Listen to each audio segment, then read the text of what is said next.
Right, Pranav, we have half an hour to get into the vast Adani empire. We'll try and cover as much of ground as we can. But since we're in this city, and I know that you spent your formative years growing up in Mumbai, what memories of the city do you have from there? I ask as I met somebody just yesterday who had migrated to a foreign country, I won't name which one, and came back to Mumbai after 30 years or something like that, and expresses astonishment to me at the difference in the city that he knew as a child and what the city has become, the infrastructure, the highways, the links, the construction, all of that. Do you find yourself also comparing the Mumbai of your childhood with the Mumbai you are helping to build today? And how do you see not just the Mumbai of today, but the future of Mumbai? Thank you, Sashibhai. Thank you, ABP, for this opportunity. Coming to your question, yes, I did spend, मेरे बचपन में मैंने काफ़ी साल मुंबई में गुजारे थे. देखिए एक चीज़ है मैंने मुंबई की देखी है कि जो मुंबईकर्स है, they are full of resilience. See, we have to see that Mumbai is a city of dreams. आज भी, if you see in the old days, people say कि if you want to do well, अगर कुछ करके दिखाना है, कुछ अलग करना है, तो मुंबई जाना है. So, you know, one thing that I've still seen कि मुंबई के अंदर के it's full of resilience, the people are full of dreams, and they are out there to make a difference. It doesn't matter what you do in Mumbai, but people always want to make a change, and they are very entrepreneurial over here. ये सपनों का शहर है, लेकिन ये सपनों को आधार बनने के लिए you also need concrete, you need steel, you need to put something on the ground. That's where you've been directly involved. So tell us about how you see that heading. Is this city going to be more of a concrete jungle? Is there space for human beings? Yeah, I think we have to give credit to the leadership that we have in Maharashtra right now. अगर आप देखेंगे तो जो, and you know, I've been coming to Mumbai very often, though we are domicile of Gujarat. लेकिन आप देखेंगे तो मुंबई अभी last कई सालों में बहुत चेंज आ गया है. Getting from one place to the other has become much easier. रही बात concrete jungle की, तो we have to remember that Mumbai is an island city. So the only way for it to grow is to grow to the go to the other vertically parts, and through connectivity. You know, if you see कि जो पहले मुंबई में था, we had one airport, now we have two airports, we have beautiful connectivity. अभी बहुत change हो गया है मुंबई. तो I think ease of moving around, if nothing, is much better in Mumbai right now. We'll still have to fix the trains, but we'll come to that in due course. You obviously, the Adani Group has various real estate ventures right across Mumbai. In fact, you've got developments all over the country, right? Ahmedabad, Delhi, NCR, etc. But the one thing that has got some headlines is the Dharavi redevelopment. It stands out in many ways as an amazingly ambitious contract. It has immense significance as an urban project for the nation, because this has been by far India's, perhaps Asia's, largest slum, it was called, and obviously it will not be a slum any longer.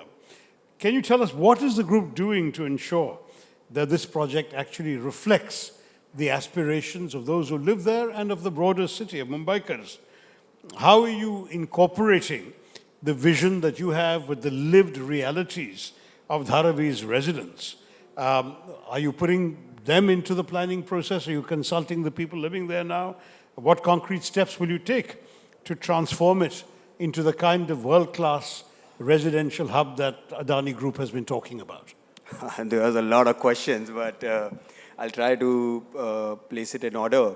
देखिए ये धारावी जो है, it's not only India या Asia's, but it is the world's largest urban regeneration development project in the urban setting. As यहाँ पर काफ़ी लोग जो मुंबई से है वो जानते हैं कि यहाँ से सिर्फ 2 किलोमीटर दूर from BKC we have what we call Dharavi.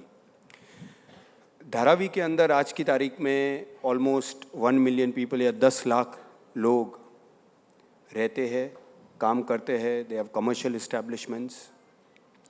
We are blessed as a group to have the opportunity to make a difference to their lives.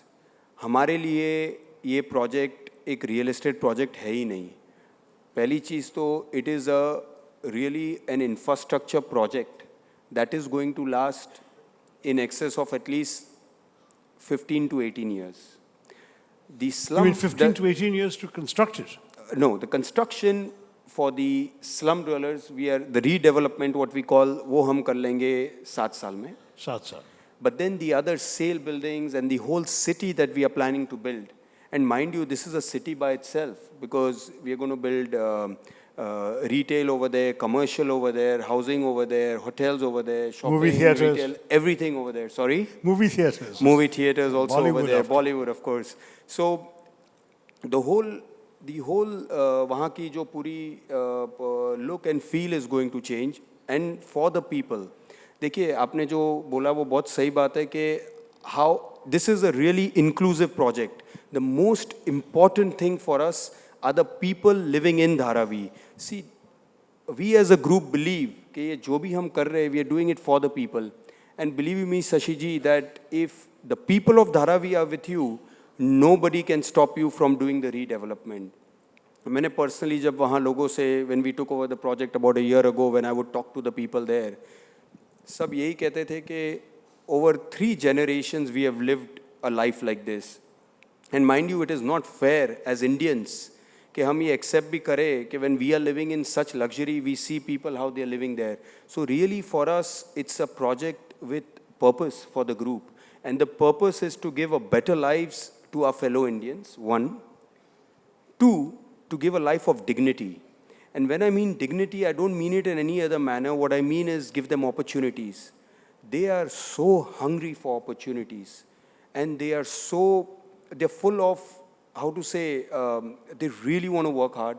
They really want to make their mark. They really want to make a difference. And I'm telling you, the people over there who living domicile of Dharavi are super smart people. It's just that they have to be given an opportunity. We are trying in our little way to help build that. So give me an example of the kind of opportunities you think you might be able to provide some of the young people of Dharavi. So, what we have started with, even prior to starting the real redevelopment, we have started a lot of skilling for people over there. Very relevant. We've started there are a lot of sportsmen bubbling to come out of there. We've given them a lot of sporting opportunities where we are training them, we are having competition. There are a lot of people who are, artisans in their own So you manner. have a sports ground also there? Yes. That takes up space. Yes, it does. But that's part of your plan. It's a part of our plan. So, Did you like involve them in your planning? Did you consult residents on the plan? Yes, of course. You see, this project, why it is special is because अगर आप जानते हो कि यहाँ पर जो slum rehab जो यहाँ मुंबई में होता है, तो by compulsion you have to give 300 square feet. But in the case of Dharavi, they have a special government resolution saying कि वहाँ उनको 350 square feet carpet दिया जाए, which today in that area the price is almost in excess of 90 lakhs to 1 crore rupees. So this is the kind of free housing they will get against the slums that they are living in. So when we discussed with them, okay, how do you want the placement of the house? How do you want, and mind you... House आप कहते हैं तो flats होंगे ना? Yeah, the flats होंगे. And plus the whole city development, we have shared it with them. The whole master planning, we have shared it with them. So the communities around there are a part of the development that we are planning over there. So it's an inclusive development. तो इनके सपने भी आप सुने हैं? In the fulfillment of the dreams. I was impressed to hear you talking like that about involving people, because honestly, empathy is not often associated in our country with large-scale infrastructure development. It often comes, of course, when leaders speak about community-centered development. Now, you have talked about how you're going to get the community involved. I'm glad to hear that. What about livelihoods? We are talking about human beings, we're talking about families. Are there going to be job opportunities within that space for them? Can you see some Dharavi residents finding new jobs they don't have today in the new township that you are building? So for this, I'll answer it in 2 ways. One is I'll talk about Dharavi itself, and one is I'll talk about what, as a group, we do whenever we go to communities outside.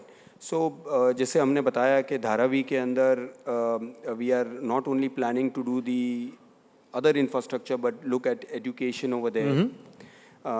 Look at how the people over there can be, if they have jobs, how they can do better, how they can be upskilled even better, how people will get jobs inside. We are connecting as we speak right now. We have started a whole, there's a whole team there, including portals to make sure that जैसे आपको jobs चाहिए और एक बाजू there are people who want jobs, how to match them. We are working on that already. We have done job fairs inside. So this we are doing our way to for the outreach, community outreach के लिए we have already started doing that. The second part that I want to say is as a group, आज हम almost over 285 से 300 different sites है हमारी all over India, हमारे सभी businesses में. As a group, we believe कि you have to give opportunities to people around, because हम ये मानते हैं कि आज समझो हमने कहीं पर भी कोई plant डाला, हमारा सीमेंट प्लांट हो या हमारा एयरपोर्ट्स हो या हमारा यूटिलिटी पावर प्लांट हो, तो we are actually going in their community. We are guest, they are the domicile of people over there. So we have to respect that they have invited me to go over there. So the first thing we do is, जो आजकल काफ़ी group जो CSR कहते हैं, हम CSR नहीं मानते, हम मानते ही हमारी ड्यूटी है. So what we do is हम local employment देते हैं, खास करके hyper local employment देते हैं for people around there. We take them. If sometimes we feel that there is a gap between what we want and what they are able to do, then we skill them. But we make sure that we take them. And Sashi ji, you will be happy to hear कि हमने ये इसका पूरा data analytics किया है. First of all, जो वहाँ के local लोग रहते हैं, या जिसको हम कहते हैं कि हम hyper local employment से लोग को लेते हैं, these people, they are more hungrier because they have not got opportunities. Second, they are very ambitious. This tier 2, tier 3 city, I've always been advocating this. They are more ambitious than what you see, because यहाँ पर तो we believe that this is all given, you know. But when you go over there, for them, everything is a luxury. And third, data shows that they are more loyal towards the organization.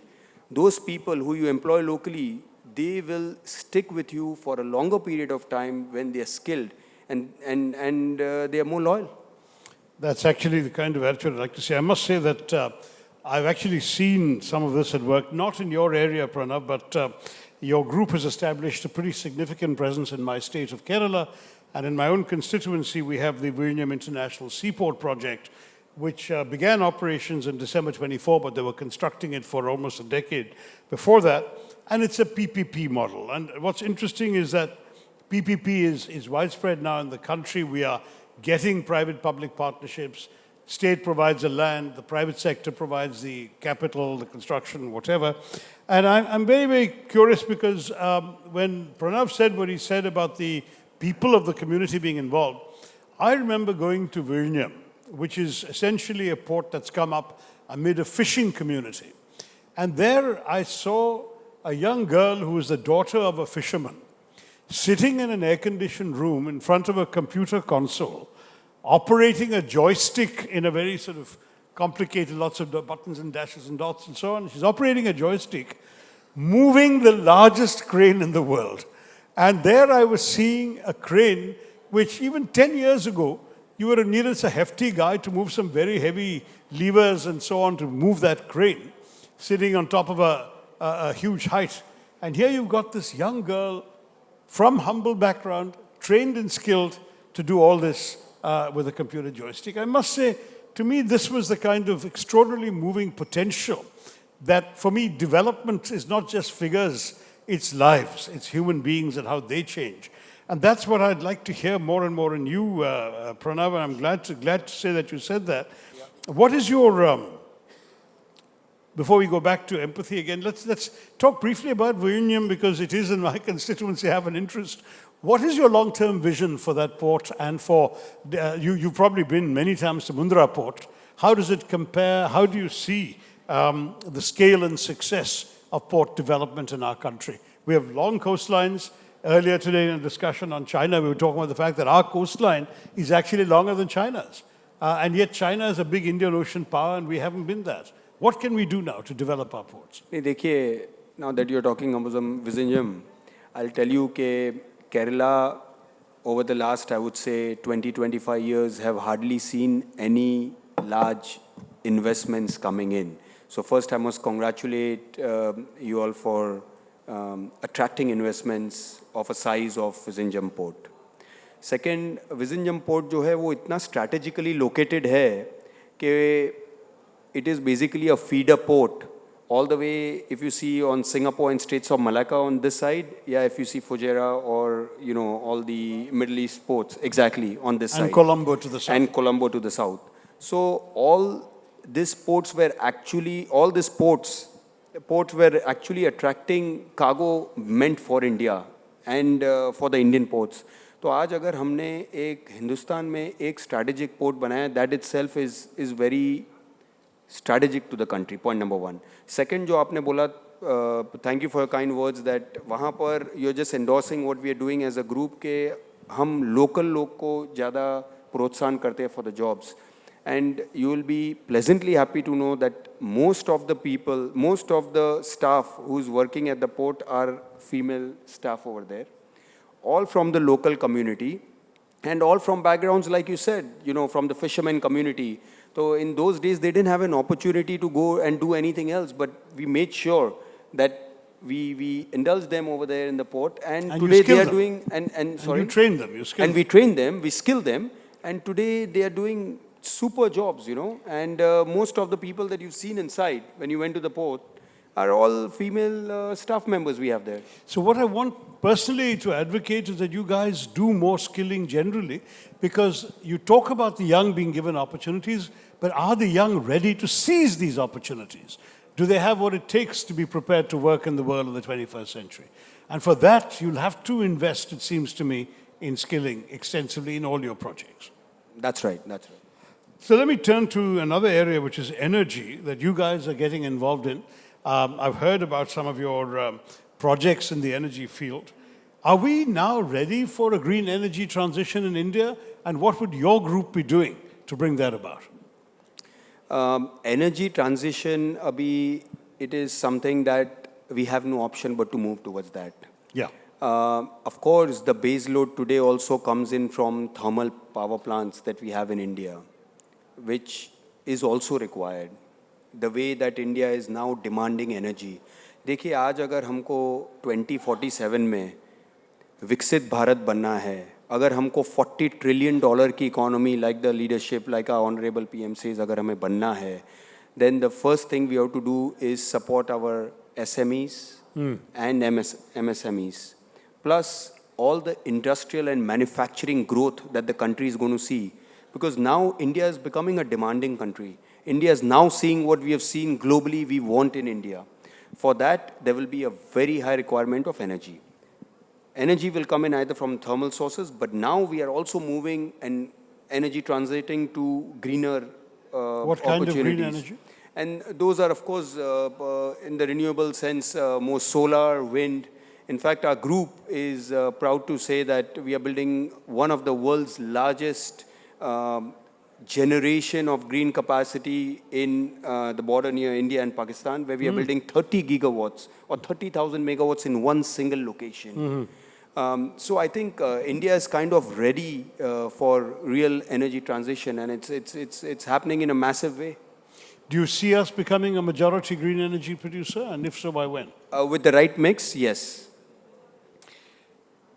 Okay, well, I mean, you mentioned the project near the Pakistan border, and again, that reminds me of the controversy that arose about it. How do you handle all the scrutiny, the constant scrutiny of your business in India and abroad? I mean, I ask this frankly because as a politician, I get a lot of scrutiny myself, and not all of it very kind or fair. You chaps have been getting your fair share or unfair share. How do you handle it? What is your way of dealing with it? देखिए, मैं तो ये मानता हूँ कि अगर scrutiny होती है मतलब यू मेड एन इम्पैक्ट, कि लोग आपको नज़रअंदाज नहीं कर सकते, आपको नोट कर रहे हैं. So that is one way of looking at it. Plus हम लोग जितने भी प्रोजेक्ट करते हैं, they are so large in scale that it is going to have scrutiny. And I think transparency, openness is a virtue for us. We basically are very open when it comes to I would say, any kind of any kind of scrutiny that we have. Second, I would also like to say that all the projects that we have done till now is either through a transparent mode of tendering or either through open process. But having said that, you are right that, you know, many a times, देखो classic example मैं धारावी पे वापस जाऊँगा. धारावी के अंदर भी there were, I won't say scrutiny, but there was a lot of political involvement in the sense that, you know, what are we doing over there? तो हम तो एक चीज़ जानते हैं कि अगर वहाँ के लोग आपके साथ हैं, and I've always been saying this, कि when the people of Dharavi really want change, it doesn't matter who wants it or who's not against it, which political party is against it. At the end of the day, everybody wants positive change. When I talk to the youngsters in Dharavi, you know, everyone's got a phone and they're saying, we know what's happening around in Bombay. Why are we deprived of the change? I'm telling you, whether it's us or anyone else, nobody, and I mean it, nobody in India can stop the change. जो नया भारत देने वाला है, जो नया India देने वाला है, nobody can stop it, and we are a product of it. Good. An endorsement of transparency is always welcome, I think, in the 21st century. But let me give you a 19th century or even older quote. My old boss at the UN, Kofi Annan, would often remind me whenever unfair criticism came our way, he said, little boys only throw stones at trees that bear fruit. So you are bearing some fruit. You'll have to take the stones with it, but continue producing the fruit. The country needs it. Thank you. But let me move to a slightly different direction since you talked about, we asked you the tough questions on business. Let me ask you one I'm sure you wouldn't mind answering, which is about your philanthropy. One of the things in our country that big businesses, needless to say, are expected to do is CSR. It's now a legal requirement as well. I gather that especially, I think, during your uncle's birthday, there was an announcement made about education and healthcare in particular. Is that going to be a major focus of the Adani Group's philanthropy? Yes. जब हमारे chairman Gautam भाई की 60th birthday थी, about 2 years ago, as a family, we decided to donate 60,000 crores.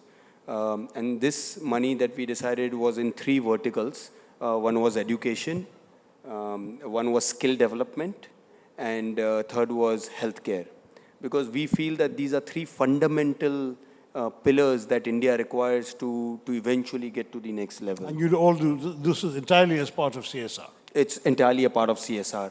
तो आज की तारीख में जैसे हेल्थ केयर है, so we are planning to build hospital in Mumbai, in Gujarat and other parts of India.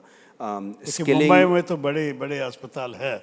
आप कहीं rural area में जाइए ना. Of course, we will also look at rural areas, but I'm just talking about large hospitals, which you know, मैं आपको बताऊं कि हिंदुस्तान के अंदर जैसे आप कह रहे हैं कि काफ़ी hospitals है, पर मैं आपको बताऊं कि जिस तरह अभी अपनी demand increase हो रही है, it is of a very different level. Very few people actually see कि where we are going to be 10 years from now. आज मैं आपको बताऊं कि जैसे hotels है, आप बोलोगे कि यहाँ hotels भी बहुत कम है, आपको एक कमरा कहीं नहीं मिलेगा. Same is with Delhi, same is with go anywhere. So I think everywhere there is a requirement of all basic necessities. Now second, just coming to skilling, we believe that skilling is such an important part, because though you will say we have engineers coming out, but are they really good enough to be doing engineering? We don't know. So that is where we are actually skilling them to be a part of the job. We are extending them. आज की तारीख में आप देखोगे कि US के अंदर उनको internship मिलेगी, वो पहले training करते हैं. In India, we are doing that hands-on at the level of our businesses so that they can learn and they can eventually come and join in each areas. So skilling is that important. We are building skill centers everywhere. हम लोग skill centers हमारे सभी large setup के ऊपर skill centers बना रहे हैं. And are those skill centers linked to flourishing, functioning businesses? Yes, they are. So that people can see what's actually required in the real world. Exactly. That is extremely important, because I'm afraid one of our frustrations with skilling is a lot of our government's efforts, for example, the ITIs. It's very similar to... exactly. But they're using outdated equipment, they're using things that are no longer used in factories. Yes. Look, I can tell you, I used to head an organization called the All India Professionals Congress in my party. We did a survey in Kerala of some 10,000 Kerala engineering graduates. You know what we found? 66% of them are today in jobs that never required an engineering degree. So basically what they studied was irrelevant to the marketplace. Oh my God. This is a challenge that you folks also have to help rise to. If a company like Adani, a group like Adani can train people in ways that are employable, whether you hire them or whether you give them a certificate that can make them hireable elsewhere. Exactly, exactly. I mean, we give them the option, but then what we want to do is make them eligible to be hired anywhere in the kind of industry. So they have an option. And you're doing this all over the country? Are Yes, you we setting do. up centers in how many places? Presently, we're doing it in 6 locations, and then now we're going to... But north, south, east, west, everywhere. Sorry? North, south, east, west, Yes, everywhere. everywhere. Wherever we have large establishments, that's where we plan to... Because we know that we'll need a lot of hiring over there anyways. Excellent. That's important. And you mentioned education as the third pillar. What are you doing in education? So in education, we are looking at, building schools, both primary, secondary, as well as colleges, where in today's world, what is required, we can't be teaching something that was relevant 10 years ago. Today, the way things are moving, whether we talk about AI or the way people have to adapt to changes, we are trying to do that through education. So by the time that they are ready to come into the market, they're already ready. They're already future ready. Fascinating. Okay. I want to bring us back to where we began because we've just got a few minutes left. Mumbai. Look, I grew up in Mumbai myself. I remember it as a city that at that point was choking on itself. And now suddenly the lungs have opened up. You've got various links, connectivity you talked about. Are there specific directions you want to see Mumbai going? And in particular, what can other Indian cities learn from the Mumbai experience? I mean, I've been joking to some degree about the Mumbaiization of Bangalore, which is also now choking on itself. Other cities all seem to be heading in that direction. I represent a tier 2 city, and I'm delighted that I go to a city where you can get from anywhere to anywhere in 20 minutes, which is not true in Bangalore or Hyderabad or Mumbai. I'm told increasingly not even true in Pune.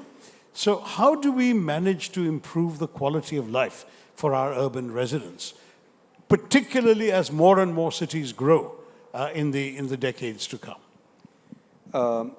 See, I think Mumbai, there is a lot of urbanization happening, and the whole urban infrastructure is going through a very large transformational change. I don't know if you've noticed, जो पहले हम लोग कहते थे कि to get from South Mumbai to the airport, it would take us almost 1.5 hours. Today, I can tell you, in 35 minutes, you can get from one place to the other. So gone are the days, Sashibhai, when you say that, it would take so long. Now things have changed over here, and they are getting even better. The kind of connectivity that Mumbai is planning, whether it's metro, whether it's, airports, roads, bridges, is of a very different type. And I can tell you कि जो आपने बोला कि is it setting an example? I think, देखो, we've always known Mumbai as a city of dreams. We've always known that Mumbai is the financial hub. Why shouldn't Mumbai be compared to places like London, Hong Kong, Singapore? Why not? And I think we are right now in safe hands to get over there. Having said that, I think Mumbai also set examples क्योंकि जब ऐसा कुछ करते हैं तो other cities, अगर आप याद करोगे, then in the early 2000s when we started what we call Investors Summit, people always started saying, "Arey, if they can do this, why can't we do this? If they can attract investments, why can't we do this?" Likewise, I think काफी states देखते हैं कि अगर Maharashtra or in particular Mumbai is able to build urban infrastructure of this quality, of this type, of this speed, with this kind of execution, तो हमारा state क्यों नहीं कर सकता? और मैं आपको बताऊं कि काफी states अभी follow कर रही है. And I travel all over India, tier 2, tier 3 cities, and I think, again, I'm very proud Indian, and I'd like to say that Bharat badal raha hai. ठीक है, that was a very upbeat ending. I think सपनों का शहर है मुंबई, ये तो सपनों का सौदागर है. Pranav Adani, our time is up, but our Chief Minister, I think, is next on the anvil. So you'll hear what he has to say about all of that. Give him a big round of applause. Thank you all for your patience. Thank you.